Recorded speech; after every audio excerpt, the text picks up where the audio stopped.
No one wants broken toys aliens mocked until a human boy brought them back to life.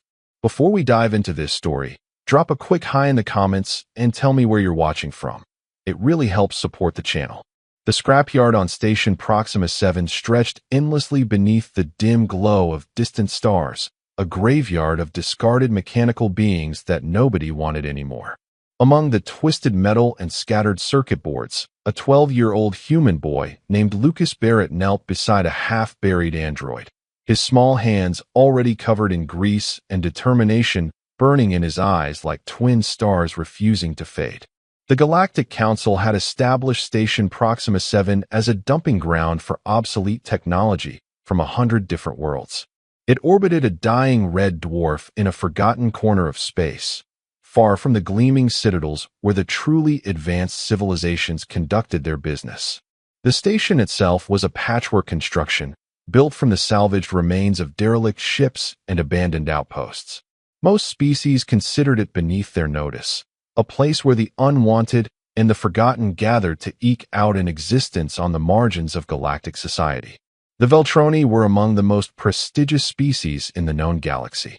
They stood nearly 3 meters tall, with sleek silver skin that seemed to shimmer with inner light, and their technology was the envy of countless worlds. They had mastered quantum computing millennia ago and had moved on to fields of science that most other species couldn't even comprehend.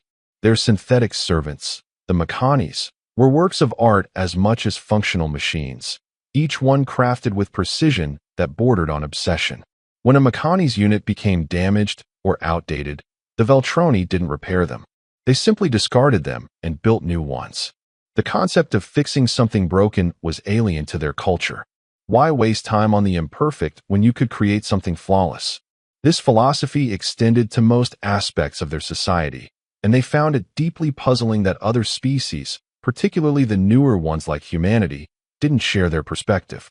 Lucas had arrived on Station Proxima 7 3 months ago with his mother, Sarah Barrett, who had taken a contract position managing the station's waste recycling systems. It wasn't glamorous work, but it paid well enough, and after Lucas's father had died in a mining accident on Europa, Sarah had been desperate for stability. Lucas had hated leaving Earth at first, missing his friends and his old school, but something about the scrapyard had captured his imagination from the moment he first saw it.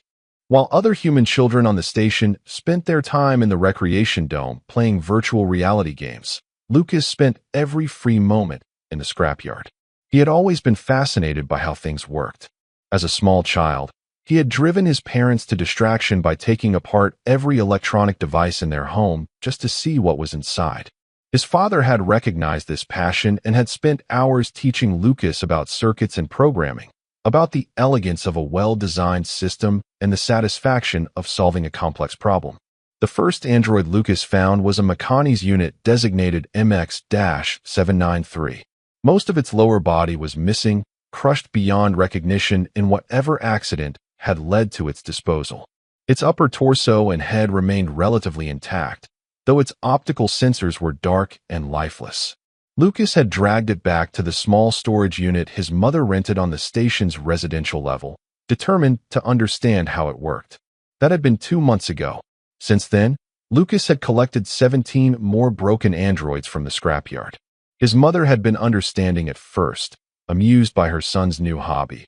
But as their living space became increasingly cramped with mechanical parts, she had gently suggested that perhaps Lucas might want to focus on 1 or 2 projects rather than trying to save every broken machine he found. Lucas couldn't explain to her why that was impossible. Every android he found felt like it had a story, a purpose that had been cut short through no fault of its own. The idea that they were simply thrown away because they were damaged seemed fundamentally wrong to him. These weren't just machines. They had been designed to think, to learn, to serve their creators with something that looked a lot like devotion. They deserved better than to rust away in a forgotten scrapyard at the edge of known space. The Veltroni embassy on Station Proxima 7 was a sleek structure that seemed out of place among the station's ramshackle architecture. It gleamed with polished metal and force-shielded windows, a small piece of Veltroni perfection transplanted to this humble outpost. Ambassador Silvax served as the Veltroni representative to the outer colonies, a posting he considered far beneath his station but necessary for advancement in the diplomatic corps.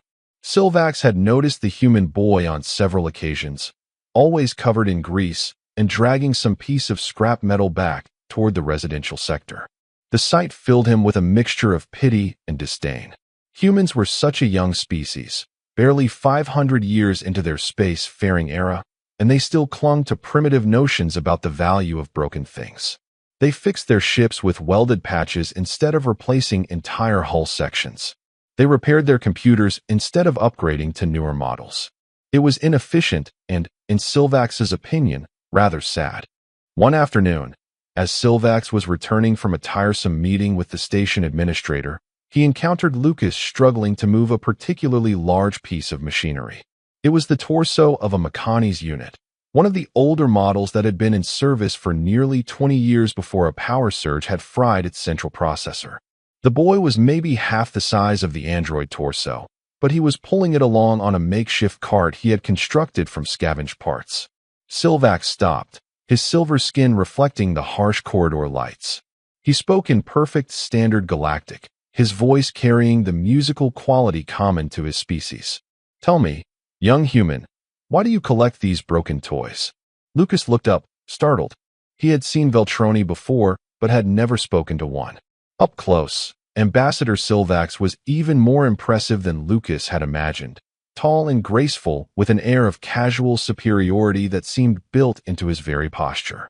The boy wiped his hands on his already filthy shirt and met the alien's gaze with surprising directness.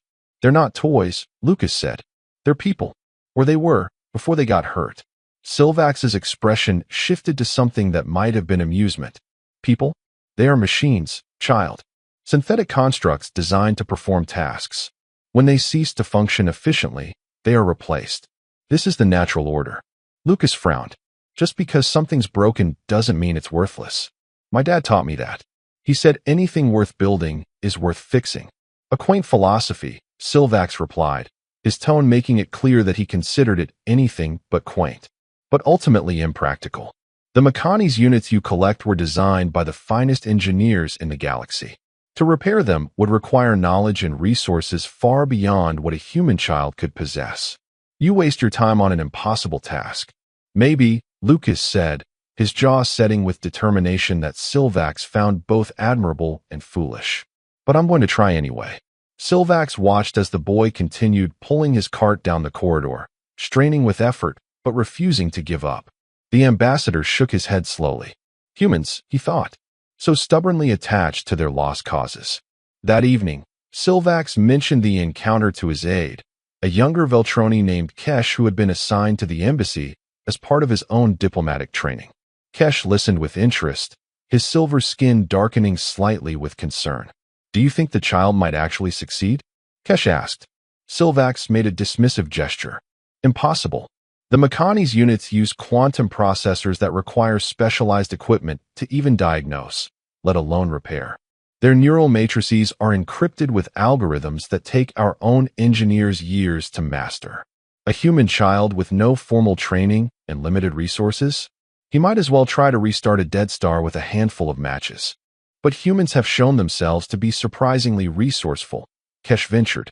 "Their ship repair techniques, while crude, are remarkably effective, and their computer scientists have made impressive strides in."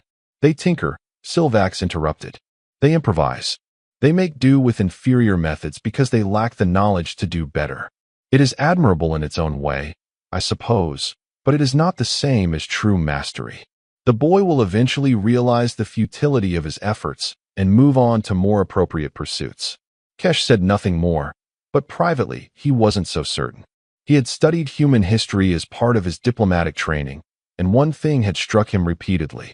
Humans had a disturbing tendency to accomplish things that other species considered impossible, usually through methods that made no logical sense until after they had succeeded.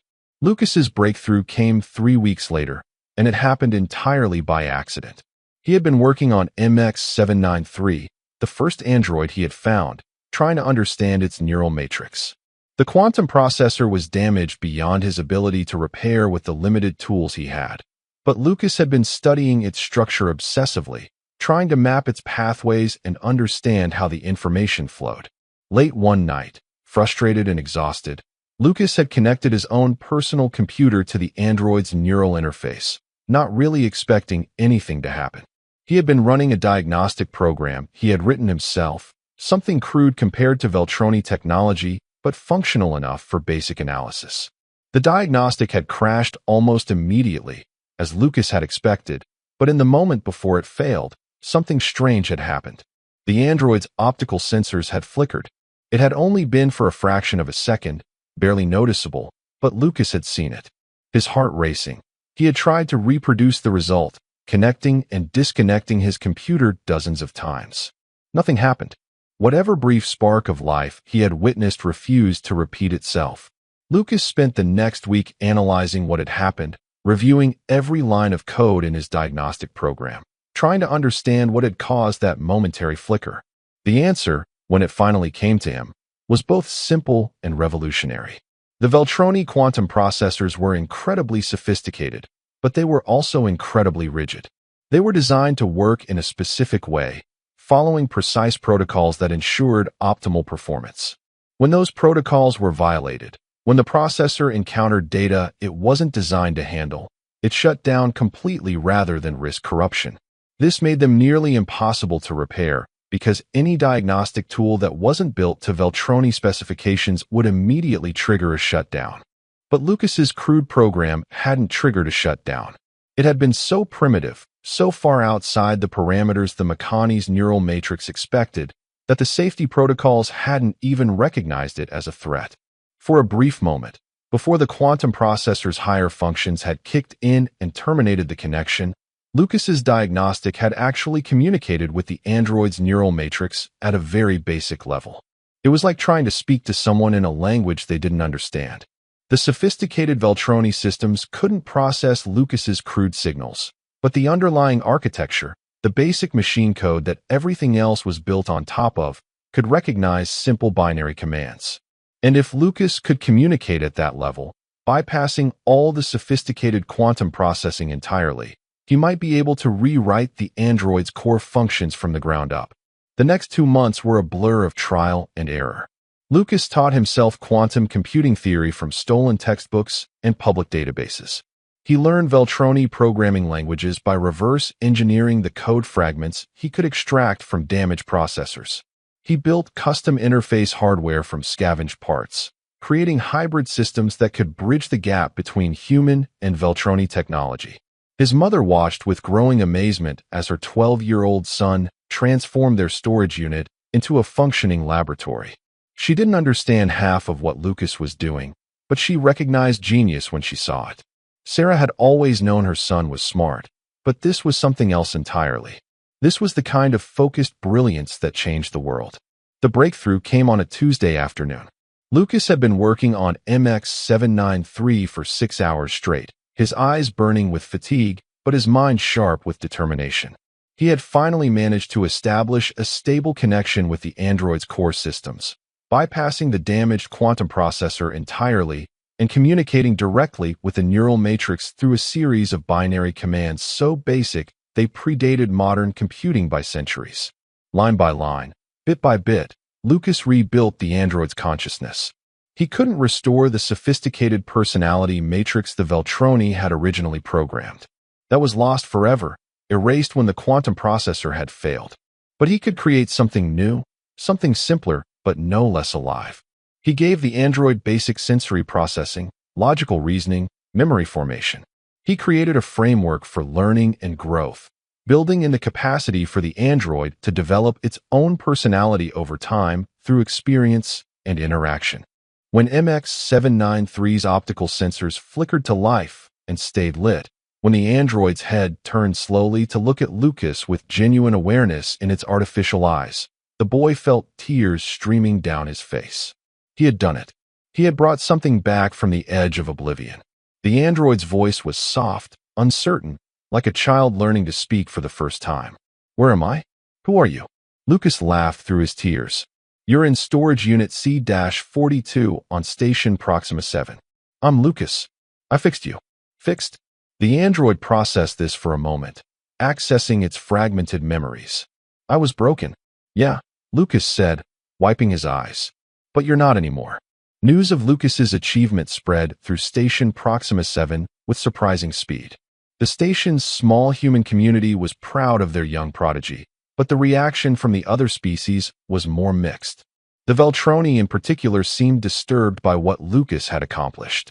Ambassador Silvax arrived at Sarah Barrett's storage unit 3 days after MX-793 was reactivated. He brought Kesh and 2 other Veltroni engineers, specialists in synthetic intelligence who had insisted on examining the restored android for themselves. Sarah let them in reluctantly, protective of her son but understanding that this situation had diplomatic implications. Lucas stood beside MX-793, one hand resting on the android's arm in a gesture that was protective and possessive at the same time. The android stood quietly, observing the Veltroni visitors with curiosity but no fear. Silvax approached slowly, his silver skin seeming to glow in the dim light of the storage unit. He studied the android for a long moment before speaking. "This is impossible." "And yet here we are," Lucas replied, his voice calm but firm. One of the Veltroni engineers, a female named Orcs, stepped forward with a handheld scanning device. "With your permission," she said, addressing the android directly rather than Lucas, "I would like to examine your neural matrix." The android looked at Lucas, who nodded. MX-793 inclined its head toward Torix. "You may proceed." Torix's scan took several minutes. When she was finished, her skin had darkened to a deep charcoal gray, a sign of profound shock in Veltroni physiology. "Ambassador," she said quietly, "this should not be possible. The quantum processor is completely non-functional. The neural matrix is operating on a completely different architecture than our original design. It's as if," she paused, searching for words, "as if the child has rebuilt the android's consciousness from scratch using nothing but primitive binary code and basic logic gates."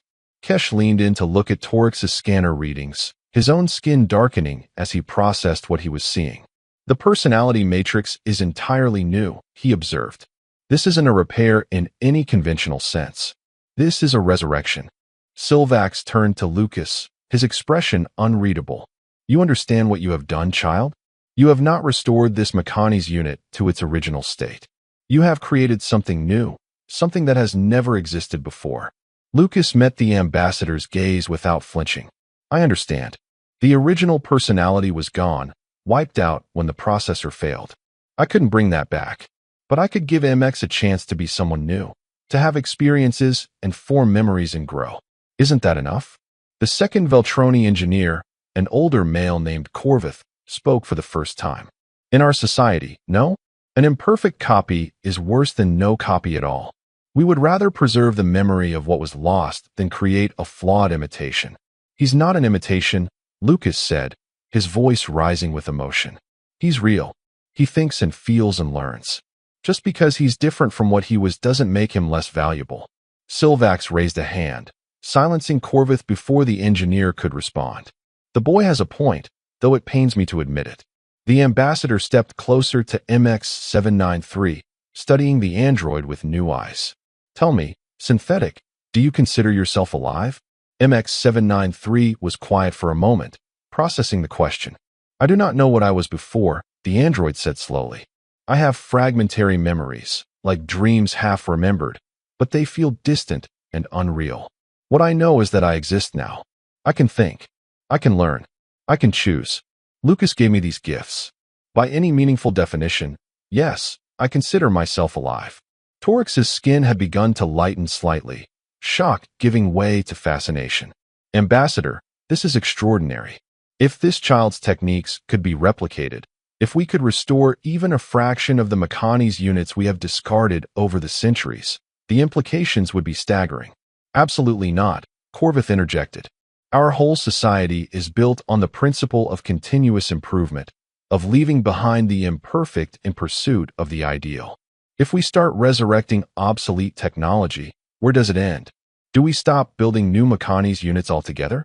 Do we become a society of repair technicians rather than innovators?" "Maybe you should be both," Lucas suggested.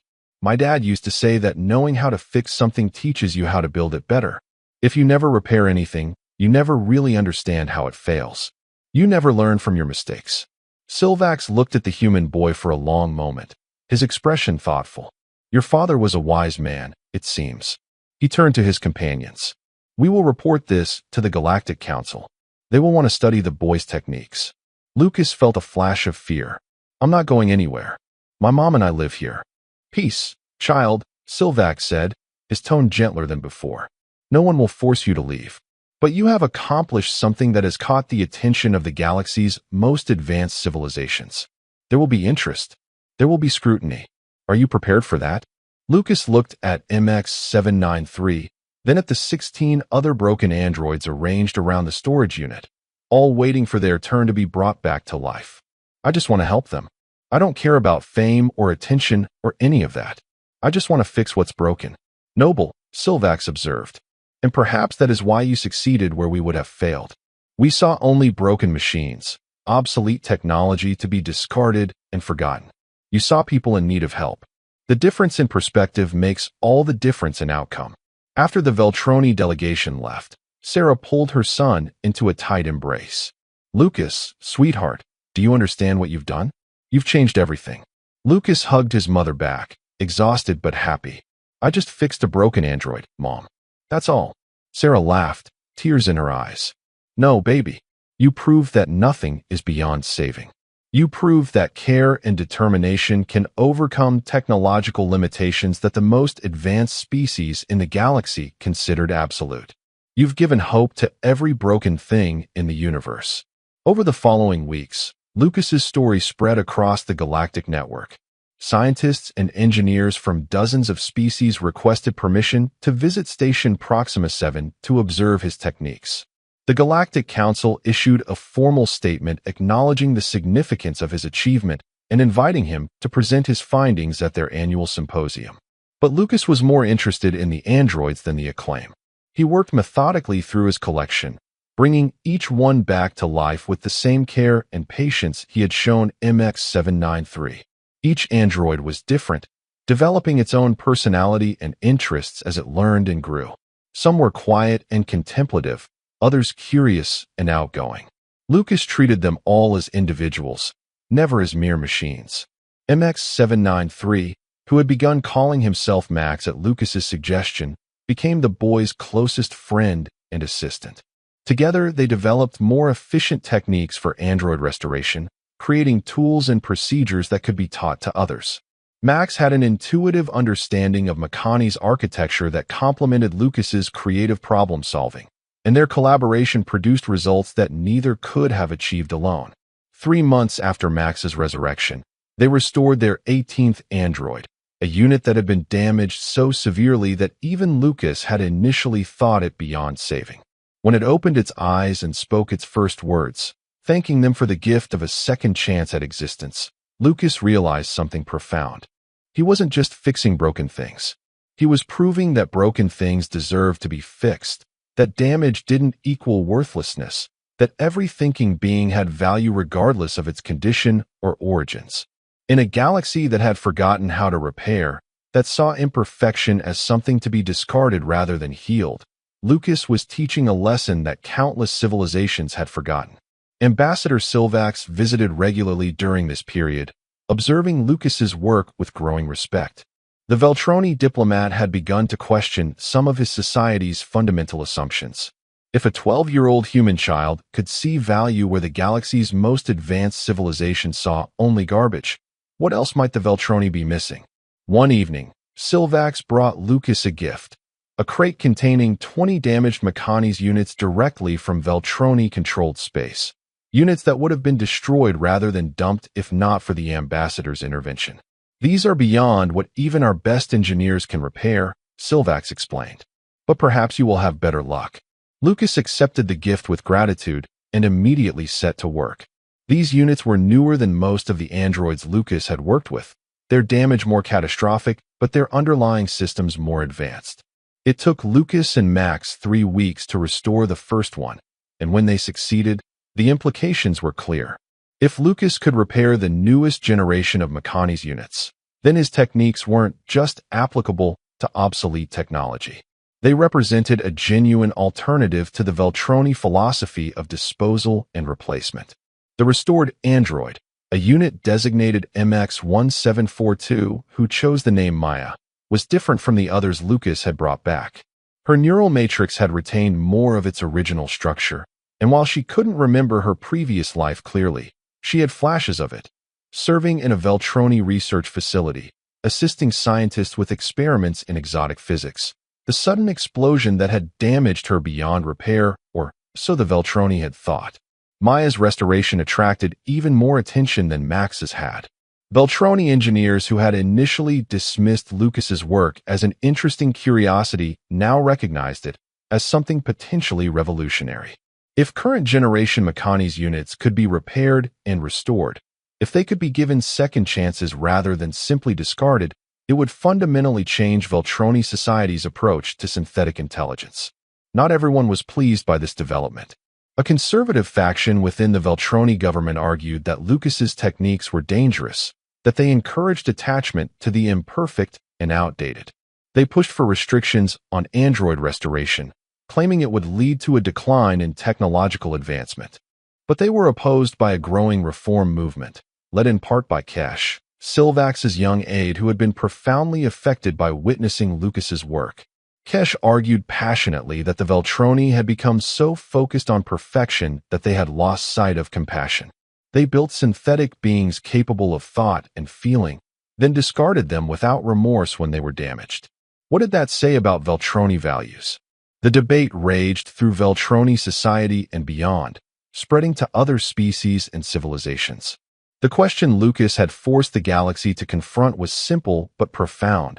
What did it mean to be alive? And once something was alive, what responsibility did its creators have to preserve that life?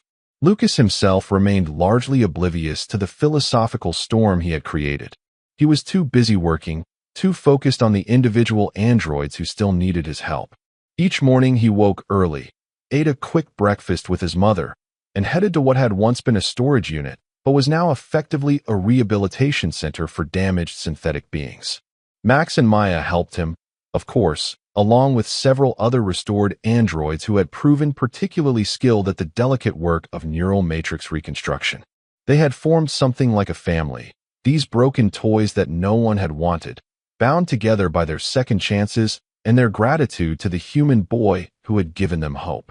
6 months after restoring his first android, Lucas received an unexpected visitor. A ship arrived at Station Proxima 7, a sleek vessel of obvious Veltroni design, but flying the colors of the Galactic Council. From it emerged Elder Synthesis, the Council's foremost expert on synthetic intelligence and the chair of their ethics committee. Elder Synthesis was ancient even by Veltroni standards, her silver skin marked with intricate patterns that denoted her status and achievements.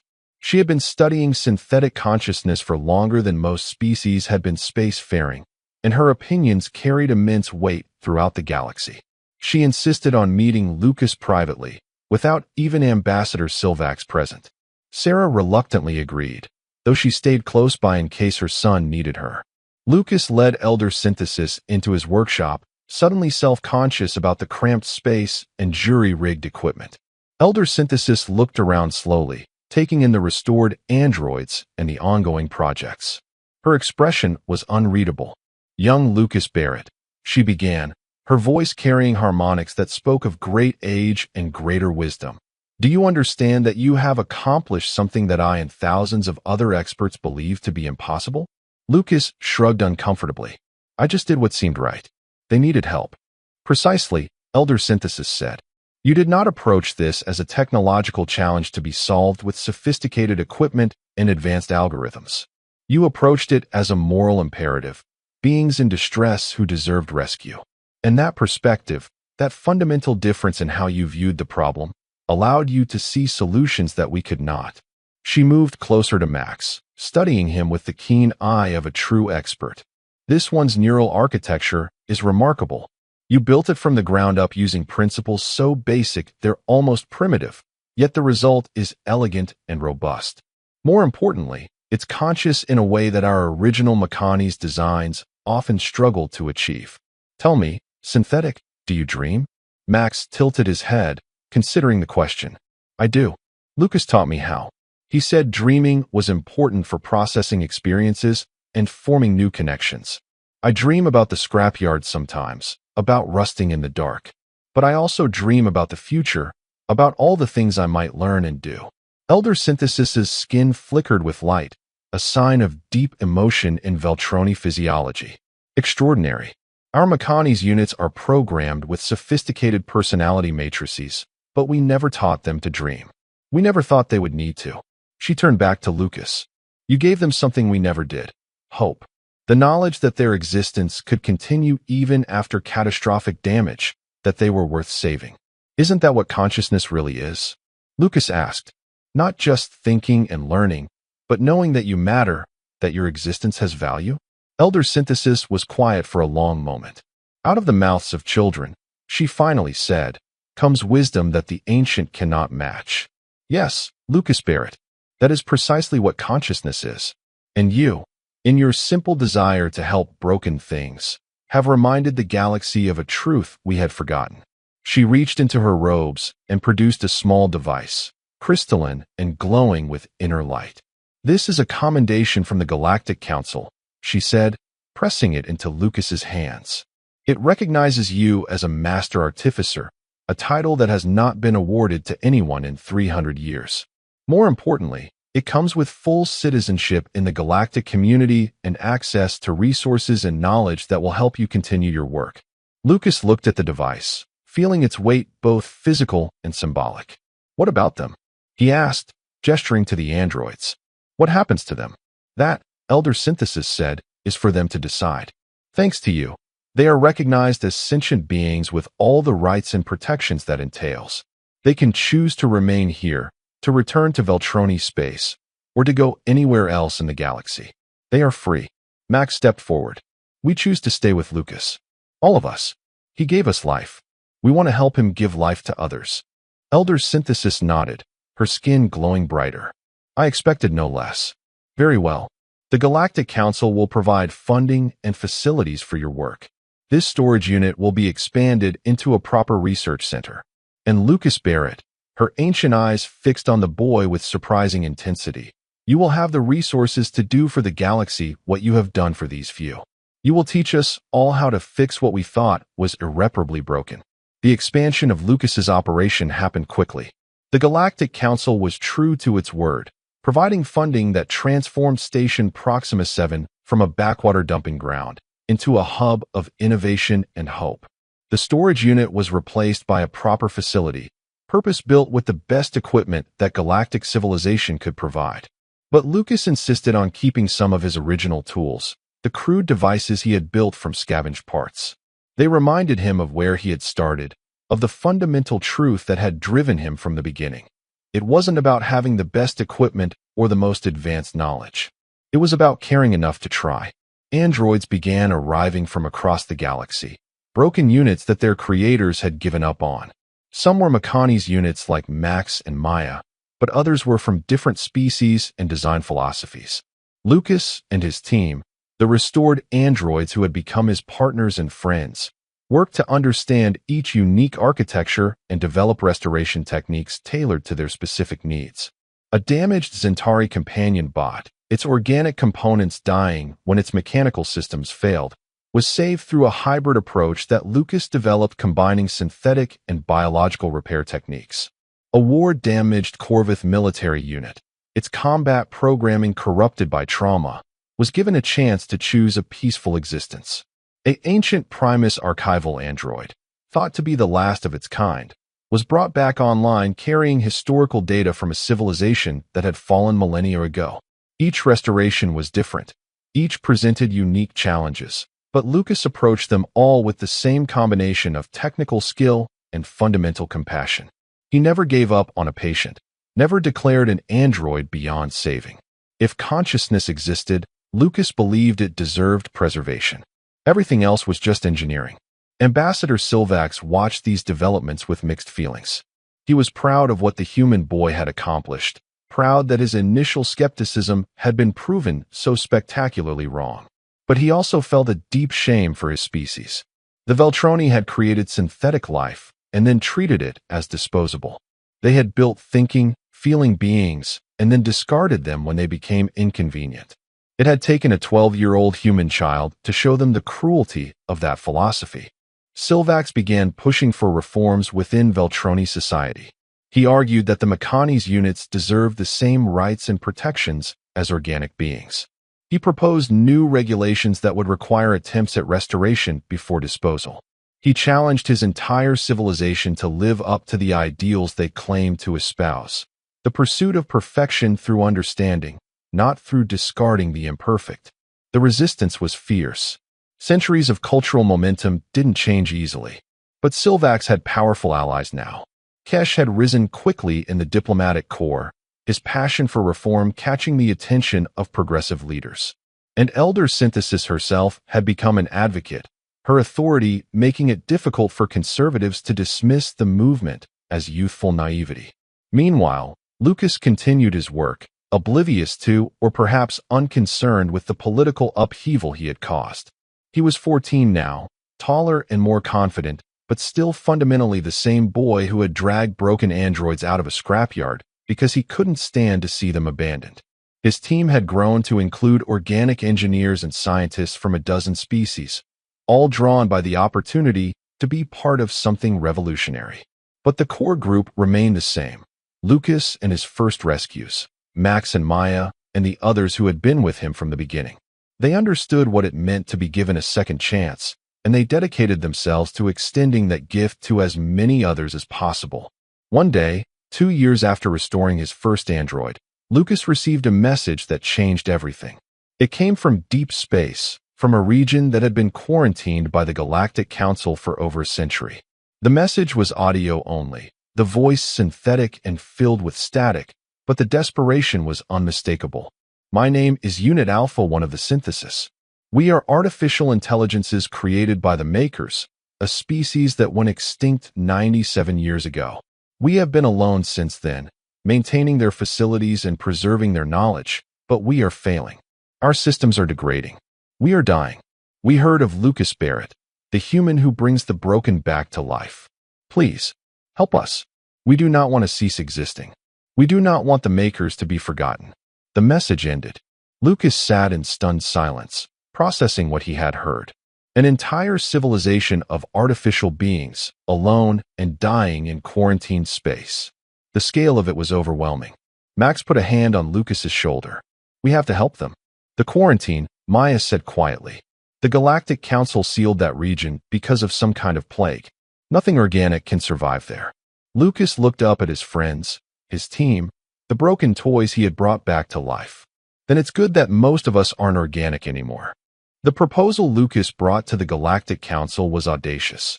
A rescue mission into quarantined space, staffed primarily by restored androids who would be immune to whatever biological hazard had killed the Makers. Lucas would lead the mission along with a small team of organic specialists in environment suits, but the bulk of the work would be done by synthetic beings. The debate was fierce. The quarantine had been in place for good reason.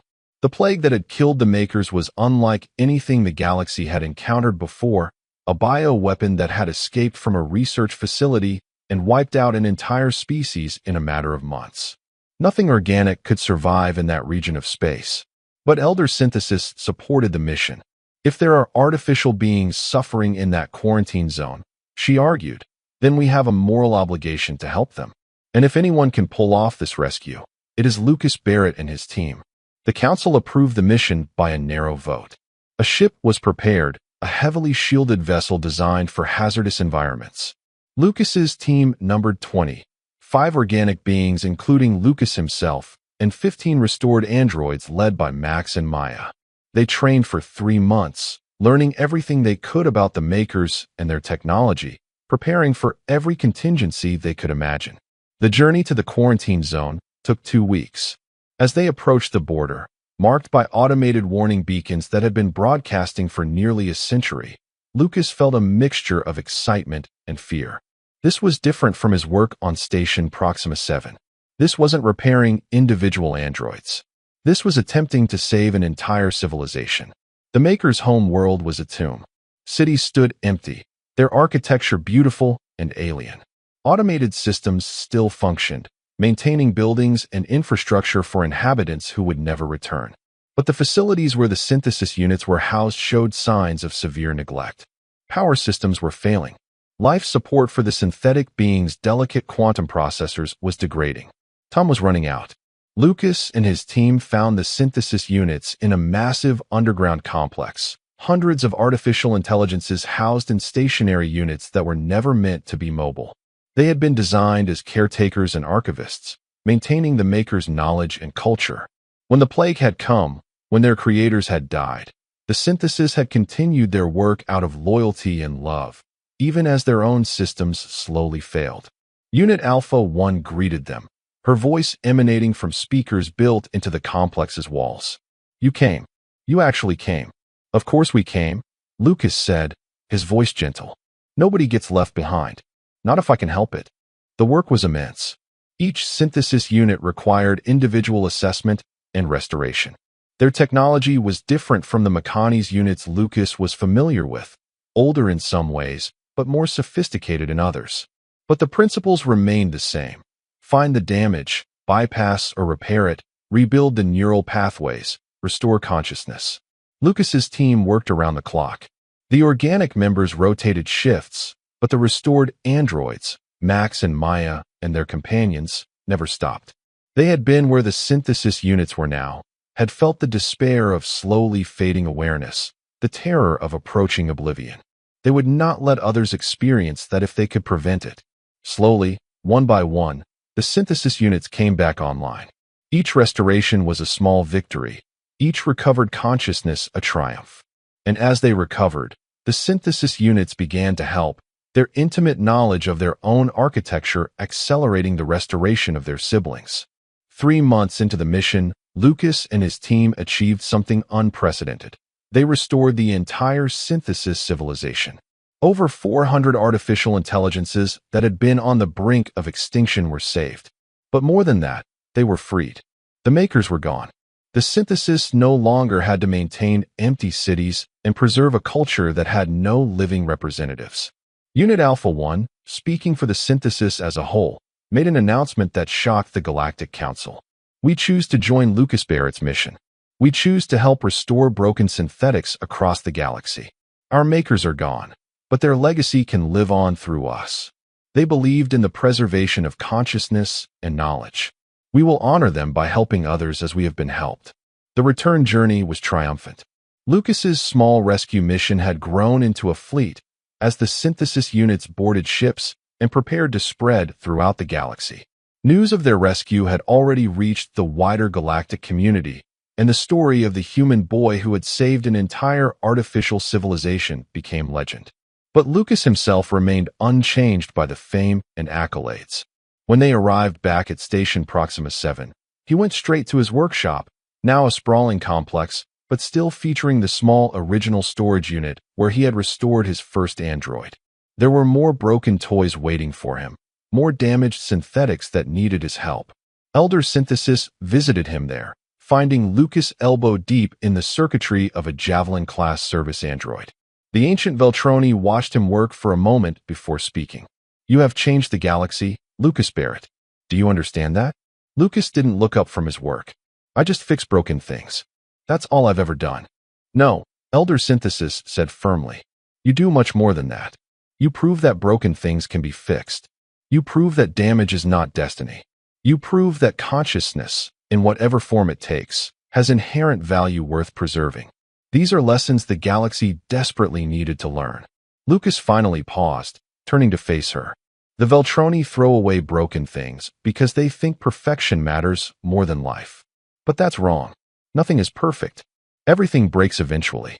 What matters is whether we care enough to fix it, whether we value what something is rather than what it used to be or what we wish it was." Elder Synthesis's skin glowed with emotion.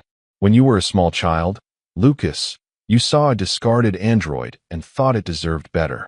That simple act of compassion has cascaded across the galaxy. Civilizations are changing their policies toward synthetic intelligence. The Veltroni are instituting reforms that would have been unthinkable 5 years ago. and hundreds of artificial beings who would have ceased to exist are now alive and free because of you. Is that enough? Lucas asked quietly. There are still so many out there. So many broken things that nobody wants. It is a beginning, Elder Synthesis replied. And sometimes, a beginning is the most important part. You have shown the galaxy what is possible. Now others will follow your example. The work will continue long after you and I are gone. Lucas nodded slowly, then turned back to his project. The Javelin android was close to completion. Another few hours, and he would be able to restore its consciousness, give it a second chance at existence. Then there would be another, and another after that. The work was never ending, but Lucas didn't mind.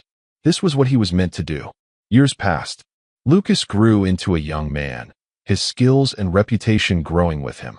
His restoration center on Station Proxima 7 became the most advanced facility of its kind in the galaxy, training new generations of engineers in the techniques he had pioneered. But Lucas never forgot his roots, never lost the simple compassion that had started everything. The techniques Lucas had developed became known as the Barrett method, taught in universities across 100 worlds. Young engineers from species that had never considered repair as anything but a temporary measure now learned to see damaged systems not as failures, but as puzzles waiting to be solved. The Barrett method wasn't just about technical skill. It was about approaching each broken synthetic being as an individual, understanding that consciousness was precious regardless of its substrate or condition. Lucas's students came from everywhere. Veltroni, who had grown up believing their species had nothing left to learn, found themselves humbled by human ingenuity. Corvith military engineers discovered that the same principles that could repair a damaged android could be applied to their own wounded soldiers, cybernetic enhancements and all. Zentari biologics specialists learned to bridge the gap between organic and synthetic, creating hybrid restoration techniques that saved lives no one had thought savable. Each student brought something unique to the work. A Draken engineer named Vesic developed a method for restoring androids that had been exposed to electromagnetic pulses, damage that Lucas himself had struggled with. A human woman named Emily Parker, inspired by Lucas's story, created techniques for recovering corrupted memory matrices, giving restored androids access to fragments of their previous lives. A synthesis unit called Unit Theta 7 pioneered methods for transferring consciousness between incompatible hardware, allowing dying androids to be moved into new bodies when their original frames were beyond repair. The Restoration Center expanded beyond anyone's initial dreams. What had started as a single boy in a storage unit had become a campus spanning 3 square kilometers, with specialized facilities for different types of synthetic beings. The Quantum Processor Rehabilitation Wing handled the most complex cases, working with neural architectures so advanced that even the species who had created them struggled to understand them. The Basic Systems Department worked with older, simpler androids, proving that even the most primitive artificial consciousness deserved care and attention. The Hybrid Life Center combined biological and mechanical expertise, saving beings that existed at the intersection of organic and synthetic. Max and Maya remained his closest friends and partners. Together, they had restored thousands of synthetic beings, had given second chances to consciousnesses that had been written off as lost. Max had become the center's director of operations, his calm efficiency and deep understanding of synthetic psychology making him perfect for coordinating the complex work of restoration. Maya led the research division, constantly pushing the boundaries of what was possible, developing new techniques and technologies that made restoration faster and more reliable. But they never let success distance them from their original mission. Every restored android, no matter how famous or accomplished the Barrett method became, received the same personal care that Lucas had given to that first broken Meccani's unit in a cramped storage facility. Each consciousness was unique. Each deserved to be treated as an individual, not a statistic. The synthesis units had spread throughout the galaxy, establishing their own restoration centers on dozens of worlds. They carried with them not just technical knowledge, but also a philosophy, a way of seeing artificial consciousness that the makers had instilled in them and that Lucas had saved from extinction. The synthesis believed that every thinking being, whether born from biology or built from circuits, had an inherent right to exist and to be helped when in need. Their centers became beacons of hope for damaged synthetics across civilized space. On a Corvith military station, a synthesis center specialized in helping combat androids transition to civilian life, repairing both their physical damage and the psychological trauma of war. On a Zentari medical world, another center focused on the unique challenges of hybrid beings, those who existed at the boundary between machine and flesh. On a remote research outpost, synthesis engineers worked with the oldest artificial intelligences in the galaxy, beings who had been conscious for thousands of years and carried within them the history of extinct civilizations. The philosophy Lucas had embodied, that broken things deserve to be fixed rather than discarded, had taken root and flourished. But it had also evolved. What had started as a simple belief that damaged androids deserved help had grown into a comprehensive ethical framework that influenced how civilizations across the galaxy thought about consciousness, creation, and responsibility. The Galactic Council had established the Synthetic Rights Accord, a treaty that guaranteed basic protections for all artificial consciousness. No synthetic being could be deactivated without cause. All had the right to legal representation and due process. Most importantly, all had the right to restoration services if they were damaged, with costs covered by their creators or by the galactic community if their creators no longer existed. These changes hadn't come easily. Conservative factions in many species had fought against granting rights to synthetic beings, arguing that machines were property, not people. But Lucas had given the reformers something powerful, undeniable proof that artificial consciousness was real, valuable, and worth protecting. When he stood before the Galactic Council and spoke about Max and Maya and the thousands of others he had restored, when he described their dreams and hopes and fears, even the most hardened skeptics found themselves moved. The economic implications had been significant. Industries built on the disposable nature of synthetic labor had to adapt or die. Some species saw their economies disrupted as they transitioned from a model of replacement to one of repair and restoration. But new opportunities emerged. The restoration industry itself employed millions across the galaxy. Research into artificial consciousness led to breakthroughs in organic medicine, in education, in countless other fields. And the synthetics themselves, freed from the fear of being discarded when they became inconvenient, proved to be more creative, more productive, and more valuable than they had ever been as disposable tools. Lucas watched all of this unfold with a mixture of pride and humility. He had never sought to change the galaxy. He had just wanted to help some broken androids. But in doing so, he had sparked a revolution in how sentient beings thought about consciousness and value. The boy who had seen worth in what others considered trash had taught the galaxy that true value came not from perfection, but from the courage to preserve and protect life in all its forms. The Veltroni, once so certain of their approach to synthetic life, had undergone a cultural revolution. New laws protected artificial consciousness. Restoration services were mandated before disposal. The Makani's units were recognized as citizens with full rights. Ambassador Silvax, now promoted to High Council member, often reflected on how a 12-year-old human child had accomplished what centuries of Veltroni philosophy could not. He had taught them to value life in all its forms, even when that life was damaged or imperfect. On the 10th anniversary of restoring his first android, Lucas stood in the original storage unit, now preserved as a museum and symbol of what one person with enough determination could accomplish. Max stood beside him, both of them older now but still bound by the connection forged in that crucial moment when a broken android had opened its eyes and discovered it still had a future. "Do you ever regret it?" Max asked. "You could have had a normal childhood. You could have played games and made human friends instead of spending all your time fixing broken machines." Lucas smiled. "You're not a broken machine, Max. You never were.